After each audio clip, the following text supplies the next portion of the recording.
My name's Paul Cherwick, and I'm a co-director of the Robert Therrien estate, and I've worked with the artist Robert Therrien since 2003. This is the last of a series of large works that he moved into creating sort of an environment that could be like a diorama or sort of a set that was kind of a narrative that was playing out that was very vague. Bob's work, even with his large sculpture pieces, he never talked about them as a sculpture. He talked about them as creating an environment to be in. In the ideas of this show, I think it resonates with if somebody is losing their memory or if somebody is falling into dementia, things are simultaneously familiar and unfamiliar. And so this piece, even though it seems sort of like one-sided where you're supposed to see it, but then that leads you to think about the rest of it. And it means something different to everybody. Like, is it a bank? Is it an office?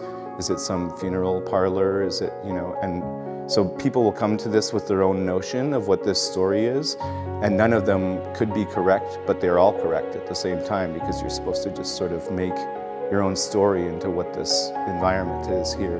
And Bob, there's little clues, there's the tambourines in there that you're supposed to be sort of thinking about how that relates and the ladder and how that relates. And there could be direct stories for Bob, but I think that's less important with the viewer being able to sort of think up what's going on here and why do I understand this or not understand this. And so in some ways I see it as maybe it's a self-portrait or maybe it's a discussion of somebody's personality that relates within the show. And so it's creating an environment, but sort of a psychological environment. And I think a lot of the work in this show, like walking through those strings, creates, besides thinking about the piece, it's affecting your peripheral vision. And so I feel like this show is just a series of connected different psychological environments versus just sort of the formality of looking at art pieces specifically. There's a really important thing going on where it's not just something to look at, but it's something to think about in terms of not just art, but in terms of our lives.